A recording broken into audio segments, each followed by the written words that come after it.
In the vast tapestry of Hindu mythology, we find stories that hint at concepts far ahead of their time. One such story is that of King Kakudmi, a ruler whose tale touches upon the notion of time travel.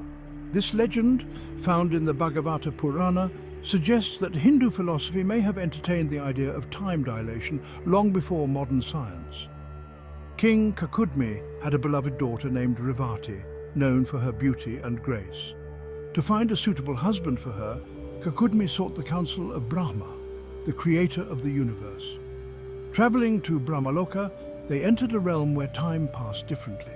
Brahma revealed that while they spent moments in his realm, thousands of years had passed on earth. Brahma suggested Revati marry Balarama, the brother of Lord Krishna. They returned to a changed earth, and Revati married Balarama, marking a new chapter in their lives. This story raises profound questions about time, reality, and the cyclical nature of existence, key themes in Hindu philosophy.